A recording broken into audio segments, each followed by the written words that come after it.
So అందరికీ నమస్కారం అండి. Merry Christmas. ఇప్పుడే పత్రి గారి మెసేజ్ యజ్ఞం ఆధ్యాత్మిక శాస్త్రంలో అతి కష్టమైన అతి సులభమైన రెండు ఆయన కాన్సెప్టే వాక్క్షేత్రం. ఎవరికైతే వాక్క్షేత్రం గురించి బాగా అర్థమవుతుందో పత్రిజీ గారు చెప్పారు, జీసస్ క్రైస్ట్ టీచింగ్స్ నుంచి ఏ ఆధ్యాత్మిక సంస్కృతి నుంచి అయినా ఒకటే ఒకటి చెప్తారనమాట, నీ నోట్లో నుంచి వచ్చే మాట మీద నీకు ఎరుక ఉండాలి. ఒక్కసారి నోట్లో నుంచి మాట బయటికి వెళ్ళిందనుకోండి, దాన్ని మనం వెనక్కి తీసుకోలేం. ఎప్పుడైతే మనం నోరు ఇప్పుతామో ఓన్లీ స్ఫూర్తిదాయకమైన మాటలు బయటికి రావాలి. దట్ ఈజ్ వాట్ వాక్క్షేత్రం మీన్స్. లేకపోతే అసలు నోరు తెరవకూడదు. మనం నిజంగా ఒక జీవిత కాలంలో ఎప్పుడైతే నోరు తెరుస్తామో, తెరిచినప్పుడల్లా స్ఫూర్తిదాయకంగా మాట్లాడుతున్నామా లేదా అని చెక్ చేసుకోవడానికి ఓన్లీ అది ఒక ధ్యానితోనే సాధ్యమవుతుంది. ధ్యాని ఒక్కడే ఎరుకగా నేను నోరు తెరిస్తే స్ఫూర్తిదాయకంగా మాట్లాడాలి అని చెప్తారు. దట్ ఈస్ వాట్ 2000 years నుంచి జీసస్ క్రైస్ట్ గారు చెప్పారు. నీ నోట్లోకి ఏం వెళ్తుందో కాదు నీకు నిర్వచనము, నీ మాటలు నోటి నుంచి బయటికేమొస్తున్నాయి అది నిన్ను డిఫైన్ చేస్తుంది అని చెప్పారు. అండ్ ఈ 35 years ఆఫ్ పిరమిడ్ స్పిరిచువల్ సొసైటీలో ఒకటే ఒక కాన్సెప్ట్ మీద మనం అందరం సర్వైవ్ అవుతున్నాం. ఏంటి ఆ కాన్సెప్ట్ అంటే వాక్క్షేత్రం. వాక్క్షేత్రము అంటే నువ్వు ఎంత సాధన చేసినావో అది డైరెక్ట్లీ ప్రపోర్షనల్ టు నీ నోట్లో నుంచి వచ్చే మాటలు. నువ్వు ఎంత 40 సంవత్సరాలు సాధన చేసావు అంటే నీ నోట్లో నుంచి 40 సంవత్సరాల స్ఫూర్తి బయటకు వస్తుంది. నువ్వు 4 గంటలు ధ్యానం చేసావు, నువ్వు 4 గంటల స్ఫూర్తే మాట్లాడగలవు.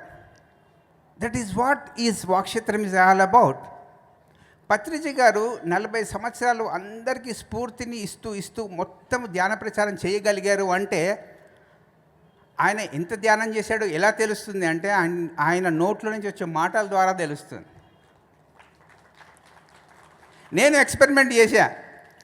నేను సంవత్సరంలో 1 నెల కంటే ఎక్కువ స్ఫూర్తిదాయకంగా మాట్లాడలేను. ఎందుకంటే నా సాధన అంతే. అందరినీ చైతన్యం పరచాలి అంటే మనకి ఎనర్జీ ఎక్కడి నుంచి వస్తుంది అంటే ధ్యానం నుంచి వస్తుంది. ఎక్కడి నుంచి ఖర్చు అవుతుంది అంటే ఇక్కడి నుంచి ఖర్చు అవుతుంది. This is what needs to be purified. వాక్క్షేత్రము ఈజ్ విశుద్ధ చక్ర. విశుద్ధ చక్రాన్ని ప్యూరిఫై చేసుకోవడానికి ప్రతి ఒక్క పిరమిడ్ మాస్టరు మినిమం 1 సంవత్సరం ధ్యానం చేసిన తర్వాతనే నోరు తెరవాలి. మినిమం. దెన్ మనం సంఘంలో ఉన్న ప్రజా చైతన్యంని నిద్రలేపచ్చు. How is it possible? మనం సేవ చేసేటప్పుడు ఒకటి గుర్తుపెట్టుకోండి. ఒకటి వాక్క్షేత్రం బాగుందంటే 100% సేవ చేసినట్టే. మనకి ఎందుకు చాలామంది అడుగుతుంటారు, ఎందుకు సార్ ఇంత టైం పడుతుంది అని. ఎందుకంటే అందరికీ వాక్క్షేత్రము శుద్ధి చేయడానికే మనకి టైం పడుతుంది. వాక్క్షేత్రం ఒకసారి శుద్ధి అయిపోయింది అనుకోండి, సర్వీస్ చేయడానికి ఎంతో టైం పట్టదు. అందుకోసమే పత్రిజీ గారు జీసస్ గారు ఒకటి చెప్పారనమాట. ఏంటి? వాక్క్షేత్రం. మనం పిరమిడ్ స్పిరిచువల్ సొసైటీలో 2 నేర్చుకోవాలి. ఏంటి? కూర్చోవటము, సరిగ్గా మాట్లాడటం. ఈ 2 నేర్చుకున్నాం అనుకోండి, విశ్వంలో ఉన్న ఆధ్యాత్మిక సేవ అంతా ఈ 2 పదాల్లోనే ఉంది. ఫస్ట్ది ఏంటి? కూర్చోవటం. ఎలా కూర్చోవాలి ధ్యానంలో. రెండవది ఎలా మాట్లాడటం. సో 25th రోజు one of the best teachings. ఈరోజు సంఘానికి అతి ముఖ్యమైన టీచింగ్ ఏంటి అంటే జీసస్ క్రైస్ట్ గారి క్రిస్మస్ రోజు నీ శత్రువుల్ని ప్రేమించు. నీ శత్రువుల్ని కనుక నువ్వు ప్రేమించగలిగితే ఆధ్యాత్మిక శాస్త్రంలో నువ్వు ఎండ్ చాప్టర్కి వచ్చినట్టు.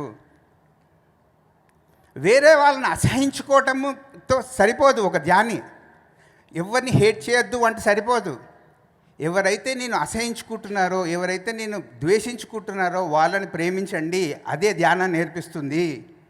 ఈ ఒక్క సూత్రంతో ఏ గ్రూప్ కాన్షియస్నెస్, ఏ సమూహమైనా చైతన్యపరచవచ్చు. అతి కష్టమైన సూత్రం, అతి సులభమైన సూత్రము, అతి ఈజీ అయిన సూత్రం వాక్షేత్రం అయితే, జీసస్ క్రైస్ట్ గారి టీచింగ్లో ఒకటి మనం చేయలేకపోతున్నాం ఏంటి అంటే, మన శత్రువుల్ని మనం ప్రేమించలేకపోతున్నాం. ఎంటైర్ పత్రిజీ గారి లైఫ్, క్రైస్ట్ గారి లైఫ్ అర్థం చేసుకుని చదివితే ఒకటి చాలా కష్టం అనిపిస్తుంది. ఏంటి అంటే, మన శత్రువుల్ని మనం ప్రేమించుకోలేకపోతున్నాం.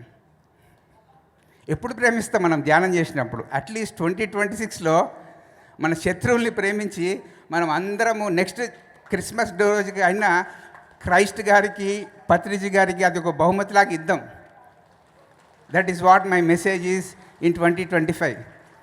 Unless and until we love our enemies, we can never enter the kingdom of God. When can we enter the kingdom of God? ఎప్పుడైతే ద్వంద్వత్వం పోవాలి. ద్వంద్వత్వం అంటే నాలో ఉన్న శత్రువులే బయట కనపడుతున్నారు. ఎప్పుడైతే నాలో శత్రువులు ఉండరో బయట అందరు నాకు స్నేహితులే. అదే Christ message, love your enemies until end so that you can enter the kingdom of God. That is what is Patriji's 40 years of philosophy. 40 years ఏం చేశారు పత్రి గారు? ఎవరు కష్టపెట్టినా ఆయన పని ఆయన చేసుకుంటూ పోయాడు. సో మనం కూడా అలా తయారైదాము. Thank you. ఒకసారి గట్టిగా చప్పట్లు కొడదామని చక్కని మెసేజ్ ఇచ్చారు మనందరికీ. సో నిన్న కూడా నేను ఒక మెసేజ్ విన్నాను, టార్కం సెరటేరియన్ గారు రాసిన ఒకటి. క్రిస్మస్ అంటే ఫర్గివ్నెస్, క్షమించేసేద్దాం. మన భావాత్మక శరీరం ఎంత బరువుగా ఉంటే అంత భూమికి అతుక్కుపోతాము, ఎంత లైట్గా ఉంటే అంత హయ్యర్ వరల్డ్స్కి మనం వెళ్తాము. లైట్గా చేసేసుకుందాము. ఏది కూడా మనము ద్వేషము కానీ, అసూయలు కానీ, ఏది కానీ పెట్టుకోకుండా మన భావోద్వేగ శరీరాన్ని ఎంత లైట్గా చేసుకుంటే అంత తేలిగ్గా అలా పైకి వెళ్ళిపోతాం, బెలూన్ లాగా. సో ఫర్గివ్ చేయండి. ఆయన చెప్పినట్టు మనందరం కూడా మన శత్రువులని, ఎవరు శత్రువులు కాదు మనకి, యాక్చువల్గా ఎవరు శత్రువులు కాదు, కానీ మనం ఎవరినైతే శత్రువులు అనుకుంటున్నామో వాళ్ళని క్షమించేద్దాము, ప్రేమిద్దాము. అదే ఇవాల్టి మెసేజ్. సో అలాగా నిన్న కూడా చూశాను, ఎంబీ కాన్సెప్ట్ చెప్తా ఇవాళ. ఎంబీ అంటే మిర్చి బజ్జీ కాన్సెప్ట్. నిన్న పొద్దున మిర్చి బజ్జీ కోసం ఇది వదిలేసుకున్నాం, మనం దూషిస్తున్నాము ఒక మిర్చి బజ్జీ కోసం. నిన్న బ్రేక్ఫాస్ట్లో ఉగ్గాని బజ్జీ తిన్నారా అందరూ? బిజ్జి దొరకకపోతే కంట్రోల్ పోతుంది, స్థితప్రజ్ఞత పోతుంది, సహనం పోతుంది మిర్చి బజ్జీ కోసం. సో అది అంతా మనం వదిలేసే. మిర్చి బజ్జీ అనేది ఒక ఉదాహరణగా ఇస్తున్నా అంతే. ఏదైతే మనకి దొరకదో దాని గురించి మనం ద్వేషాలు, అసూయలు అన్నీ పెట్టుకుంటాం. అవన్నీ కాకుండా ఎప్పుడైతే సహనంతో ఉంటామో, ఎప్పుడైతే మన శత్రువుల్ని ప్రేమిస్తామో, ఎప్పుడైతే మనం క్షమిస్తామో అందరినీ, అప్పుడు మనకి నిజమైన క్రైస్ట్ ఫిలాసఫీ మనకు అర్థమవుతుంది. ఒక్కసారి మన గుండెల మీద మనం చేతులు పెట్టుకుని ఒకసారి 2 నిమిషాలు కళ్ళు మూసుకుని నేను అందరినీ ప్రేమిస్తున్నాను అనండి. నేను అందరినీ ప్రేమిస్తున్నాను, ఏ విభేదాలు లేకుండా అందరినీ ప్రేమిస్తున్నాను, అందరినీ క్షమిస్తున్నాను. ఒక్కసారి గుండె మీద చేతులు పెట్టుకొని కళ్ళు మూసుకొని ఒక్కసారి చెప్పుకోండి, అందరినీ ప్రేమిస్తున్నాను, అందరినీ క్షమించేస్తున్నాను. ఇవాళ నుంచి నేను అన్నీ వదిలేసుకుంటున్నాను, నా భావోద్వేగ శరీరాన్ని తేలికగా చేసుకుంటున్నాను. Merry Christmas. Thank you.